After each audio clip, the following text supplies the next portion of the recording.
안녕하세요. 조영근입니다. 우리 모두는 그동안에 행복을 위해서 성장을 추구했습니다. 그리고 충분히 성장했습니다. 그럼 지금 행복할까요? 아닙니다. 이유가 뭘까요? 많겠지만 저는 오늘 한 가지 근본적인 이유를 제시하고자 합니다. 그것은 성장 정체입니다. 자, 고속도로를 시속 100km로 시원하게 달리다가 갑자기 시속 30km, 시속 20km로 떨어지면 우리가 어떤 감정이 되나요? 불편하죠. 불쾌하죠. 불안하기도 하죠. 지금 우리가 딱 그런 상황인 것 같습니다. 1960년부터 1973년까지 연평균 10% 이상의 고속 성장을 하던 우리가 73년 이후로 2010년까지는 상당한 정도 성장을 유지해왔죠. 그러다가 2011년에 잠재 성장률 3% 이하라는 저성장 시대를 맞이하게 된 것입니다. 그러니 우리가 지금 갑갑함을 느낄 수밖에 없죠. 미국 노스웨스턴 대학교의 로버트 노던 석좌 교수는요, 미국의 성장은 끝났는가? 라는 그런 책에서 이런 주장을 합니다. 우리 인류는 석기시대부터 1800년까지 연평균 경제 성장률이 0.00002%에 불과했다. 그러니까 거의 성장이 없었다. 성장이라는 말 자체도 없었다는 얘기죠. 성장이라는 말이 생겨난 게 1800년 산업혁명과 함께다. 그리고 미국은 1920년부터 1970년까지 50년간 최고 성장을 했었고, 우리 한국은 1960년부터 2010년까지 고성장을 구가했다. 50년 동안이요. 그리고 지금 저성장 시대에 접어들었다는 얘기죠. 저성장 시대에 접어들자 로버트 고든은 지금 젊은 세대들이 부모 세대의 생활 수준을 넘어설 수 없는 첫 번째 세대가 될 것이다. 이런 주장을 하거든요. 우리도 이 주장에 반박할 수만은 없습니다. 그러니 우리 모두가 답답하죠. 젊은이들은 젊은이들대로 불안하고 부모는 부모들대로 불안한 그런 상황이죠. 어떻게 해야 될까요?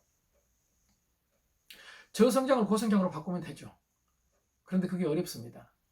그렇다면 우리는 차선책을 택해야 되는데 그게 저성장에 우리가 적응하는 것이라고 봅니다. 저성장에 적응하자는 얘기는요, 성장을 하지 말자, 성공을 추구하지 말자는 얘기가 아닙니다. 우선순위를 바꾸자는 얘기입니다. 어떻게 해요? 행복 먼저로요. 성장보다 행복이 먼저라는 얘기입니다.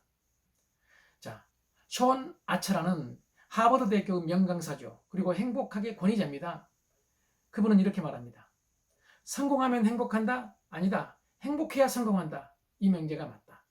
왜냐하면 행복은 최고의 경쟁력이기 때문이다. 행복이 경쟁력이라는 얘기는 행복이 곧 힘이라는 얘기죠.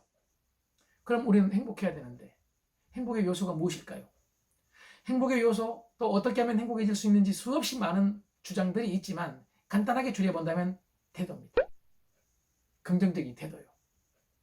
2005년에 전미 심리학회에서 행복의 요소가 무엇인지 간단하게 한 줄로 정리하고 싶었습니다. 그래서 27만 5천 명을 대상으로 한 225건의 심리학 논문을 종합적으로 분석을 해서 행복의 요건을 한 가지로 줄여봤는데요. 물론 여러 가지가 있겠지만 가장 중요한 한 가지 요소는 삶에 대한 긍정적 태도였습니다.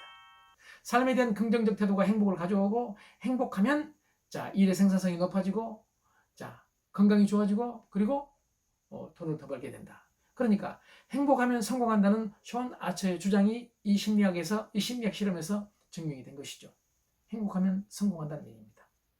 그래서 과거의 기업들도 성장만을 추구하다가 이제 많은 기업들이 행복을 추구하기 시작을 했고요. SK그룹은 행복 경영을 선언했죠. 우리도 개인적으로 행복 인생을 한번 선언해보면 어떨까요? 행복해지기 위해서는 긍정적인 태도가 중요하다고 했습니다. 이 태도에 대해서 오래전에 관심을 가진 사람이 있었습니다. 미국 정신분석학의 대가입니다. 칼 메닝거 박사입니다. 그는 이렇게 말했습니다. 태도가 사실보다 중요하다. 그러니까 행복해지기 위해서 사실을 개선하는 것보다 태도를 개선하는 게 더 쉽다는 의미겠죠. 언젠가 갤럽 조사에서요, 행복도 조사인데요, 우리 한국이 143개국 중에서 행복도가 118이었습니다. 이것은 주관적인 행복도였습니다. 태도였습니다. 그런데 사실을 중심으로 분석을 해봤습니다. 그랬더니 우리 한국은 187개국 중에서 무려 15위가 나왔습니다. 그러니까 우리는 사실 행복할 만한 충분한 자격이 있는데 태도가 불행하다는 얘기죠. 태도를 바꿔야 된다는 얘기입니다. 긍정적인 태도를 갖기 위해서는 어떻게 해야 될까요? 거창한 것보다 우선 작은 일상에서부터 보는 눈을 바꿨으면 합니다.